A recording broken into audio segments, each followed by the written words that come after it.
And it looked like WNBA fans is pissed off over A'ja Wilson and her special whistle. A'ja Wilson just nailed a walk-off shot, and then the crowd went wild. But here's the thing. Fans aren't celebrating the way you'd expect. Instead, they're calling out what they're now labeling the A'ja whistle. Yep, people are convinced the refs practically gift-wrapped that win for her. 12 free throws, 0 fouls, and a whole lot of suspicious silence whenever she got touched. Meanwhile, Caitlin Clark can get slammed to the floor every game and barely gets a whistle. Something isn't adding up in Vegas. The real question is A'ja really that dominant or just that protected? Let's start with the shot itself because yeah, it was cold-blooded. Wilson rose up, drained the game winner, and the arena exploded. Every sports outlet replayed it on loop like it was the moment of the year. But behind all the highlight hype, fans noticed something strange. The refs seemed locked in on her every move like she had an invisible no-contact bubble around her.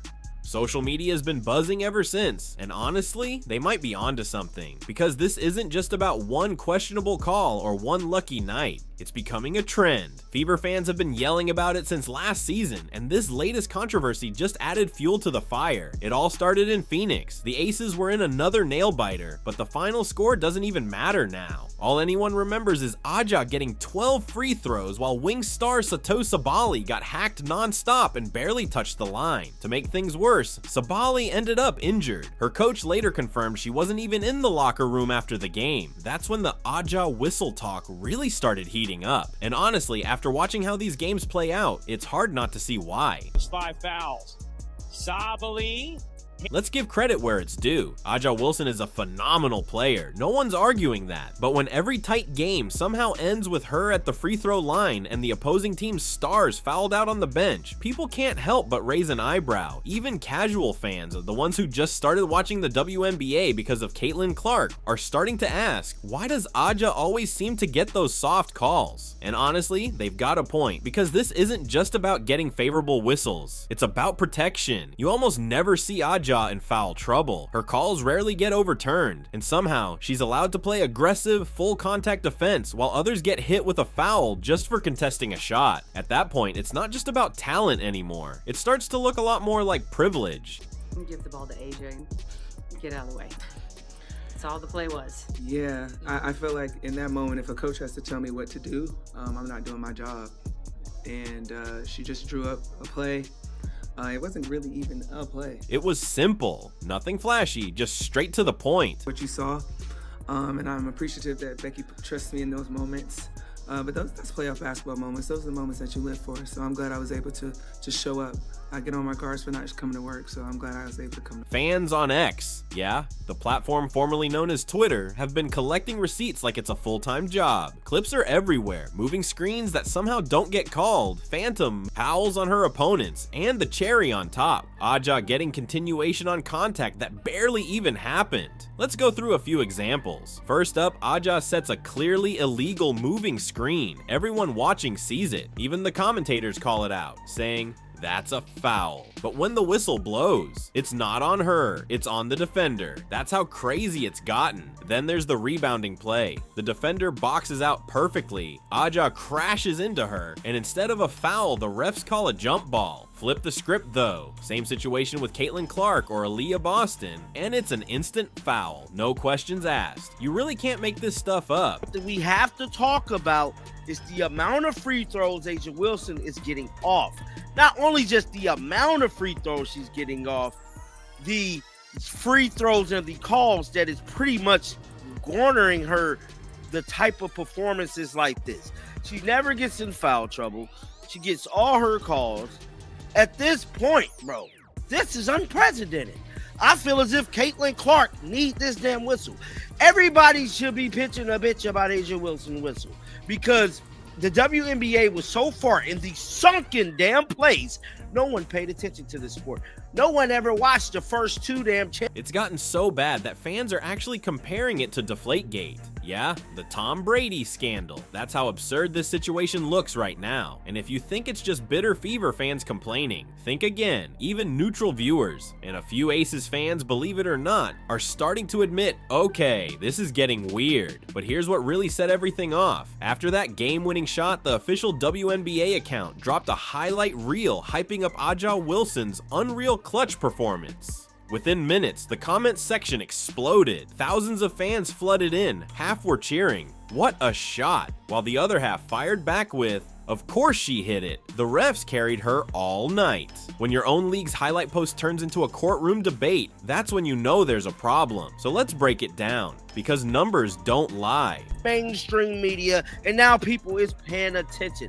Not only is we paying attention, we're noticing a pattern, and the pattern is Asia Wilson get this damn special whistle. Like, this should be. Aja Wilson currently leads the entire league in free throw attempts, nearly 8.3 per game. That's absurd. For perspective, that's more than double what Caitlin Clark averages, and Clark gets knocked around like she's playing tackle football every single night. So far this season, Aja's already cashed in over 290 free throws, and no one else is even close. At this point, it's not a competition, it's a monopoly. But here's the real question: how can one player lead the league in free throws year after year and somehow never foul out or even pick up a technical? Either Aja's mastered basketball on some alien level, or the refs are guarding her like she's royalty. Now, don't get it twisted. Fans aren't mad that she's great. They're mad that the league treats her like she's untouchable. Let's stack her side by side with Caitlin Clark for a second. Clark's in her second season now, not the rookie getting bullied anymore. Yet the whistles still don't come. She's shoved to the ground, elbowed in the lane, thrown off balance, and it's crickets. But Aja, one light tap on the wrist and the refs are sprinting to the free throw line like it's a Black Friday sale. That's the double standard driving fans insane. It's why every time Aja pulls out a close win, people mentally add an asterisk next to it. Remember that Fever versus Aces game earlier this season? One possession summed it all up. Caitlin drives to the basket, gets hammered, no call. Next play, Aja gets brushed by a defender and gets 2 free throws. The Fever bench just sat there in silence. At this point, complaining doesn't even matter. Everyone knows what's coming, and that's why fans call it the special whistle. Now sure, people will argue, she's a superstar, stars get calls. And that's true, to a point. LeBron gets calls because he lives at the rim. Steph gets them because he shoots through contact. But when Aja can play an entire half without a single foul called on her, that's not star treatment, that's referee worship. What's even crazier is that this isn't new. Look back at 2023. Same story. She led the league in free throws then too.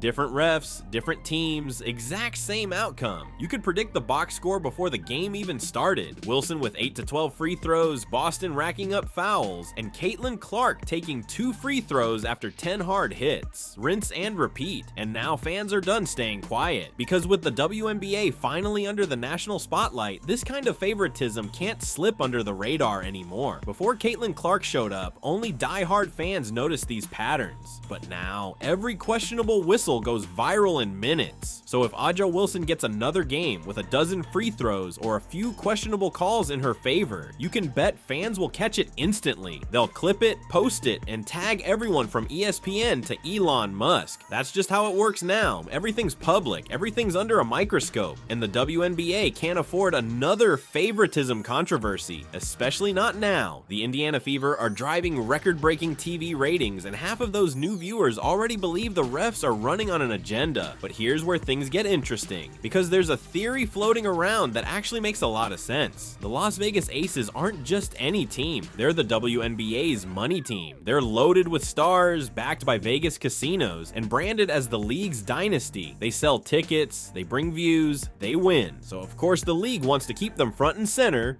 deep in the playoffs on national TV carrying the brand. And how do you keep that machine running? You protect the engine. Aja Wilson. It's the same playbook every league runs. The NBA did it with its biggest stars. The NFL does it with quarterbacks. And now it's starting to look like the WNBA is doing it with Wilson. The problem, it's way too obvious. You can't grow a fan base when people start thinking the games are rigged. Fans crave competition, not scripted outcomes. And that's exactly why Fever supporters have become some of the loudest voices in the sport. They see it every time Caitlin Clark gets hit with no whistle, while Aja heads to the line for a tap on the wrist. Caitlin's handling it like a pro though. She doesn't throw shade in interviews or call anyone out by name, but her reactions say everything. She'll take a hit, glance at the ref, and just laugh in disbelief. That's how deep the frustration runs now. Even other players are starting to speak up, or at least hint at it. A few veterans have dropped cryptic posts like, "Some of y'all got lifetime ref passes," and nobody had to ask who they meant. Everyone already knew, so when Aja hit that walk-off, the internet didn't just celebrate, it investigated. Fans broke down film like it was a crime scene, slowing every frame, analyzing every uncalled foul. And here's the twist, now Aja herself is feeling the backlash, because when your big moment gets drowned out by "you cheated" comments, that's instant regret territory. She tried to post her usual blessed and thankful caption on Instagram, but the replies were brutal. Fans were calling her Referee Wilson, and others joked, "Nice win, refs 12, Fever 2. It's gotten ugly. Even neutral sports outlets are starting to ask if the league's protecting her, and that's when you know the debate's gone mainstream. The funniest part, the second anyone brings this up, people scream hater. But this isn't about hate, it's about fairness. Caitlin Clark and the Fever shouldn't have to play 5-on-8 every night. They're already rebuilding, already fighting uphill. The least they deserve is a level playing field. The Fever shouldn't have to battle the refs like it's part of the game plan. Because if this keeps up, fans are gonna tune out fast. No one wants to support a league where the outcome feels scripted. That's not competition. That's bad theater. And here's the real irony. The same league that spends all year preaching equality and respect might actually be creating inequality on the court. Protecting one superstar while punishing another doesn't empower women's sports. It destroys their credibility. Now, don't get it twisted. Aja Wilson isn't some villain. She's one of the most talented forwards in the game. Her footwork, her defense, her leadership, all of it is elite. But when fans start questioning how she wins, that greatness starts to lose its shine. And honestly, it's not all on her. It's on the refs and the league executives who think protecting the face of the league equals success. It doesn't. In fact, it's backfiring. The more they favor one player, the more fans rally behind the one getting shortchanged, Caitlin Clark. And you can already feel that shift happening online. Every time the Aces benefit from a sketchy call, thousands of fans jump in to defend Clark. She's becoming the symbol of fairness, while Aja's being painted as the face of favoritism. That's how quickly narratives flip. Aja Wilson went from being the league's golden girl to trending for all the wrong reasons, accused of having the refs in her pocket, and it's clearly getting to her. In post-game interviews, she tries to brush it off with lines like, "I just play my game," or "I don't control the refs," which is true. But fans still see the pattern, and when that pattern always seems to benefit you, people stop believing it's just coincidence. Now here's where it gets even crazier. After that Phoenix game, the backlash didn't cool off. It erupted. Every sports page, podcast, and X thread turned into a full-blown investigation. Fans started comparing every missed call involving Aja Wilson to Caitlin Clark's entire season, and the contrast was embarrassing. Aja took 12 free throws that night. Caitlin, she's lucky to get 4 in an entire game, even after getting knocked to the floor multiple times. You don't have to be a conspiracy theorist to see the bias. It's sitting right there in the box score. Even players around the league started dropping hints. One anonymous player told a reporter, "Some people in this league get treated like they're made of gold." Fans didn't need to guess who she meant. Everyone already knew. Social media went nuclear. Ref Wilson, the Whistle Queen, Vegas Scripted, all trending at once. Fans made side-by-side videos showing Caitlin getting slammed with no call, followed by Aja getting brushed and instantly heading to the line. It was brutal, and when reporters asked Aja about it, she just said, "I can't control what people say, I just play the game," which only made things worse, because sometimes silence speaks louder than words. Then fans started calling for NBA Commissioner Adam Silver to step in, demanding an investigation into the WNBA WNBA's officiating, especially since Kathy Engelbert has stayed quiet for what feels like the 20th time this month. If the WNBA really wants to grow, it can't keep acting like fans are blind. And here's the twist. Fever fans have flipped all this controversy into motivation. Caitlin Clark might not call anyone out publicly, but her fan base sure does. Every missed call now fuels their fire. Every hit she takes without a whistle becomes proof that she's doing it the hard way, earning everything the right way. No shortcuts, no special treatment, just straight up basketball. Or at least that's how it should be. Sure, Aja Wilson might have walked away with the win, but she also walked away with something far more damaging. Doubt. Because when people start thinking your success depends on the whistle, every victory feels a little emptier. So what do you think? Is Aja Wilson really getting a boost from the refs? Or are fans just bitter after another Aces W? Either way, the stats don't lie. And lately, that whistle's been echoing in one direction. Let me know what you think down below.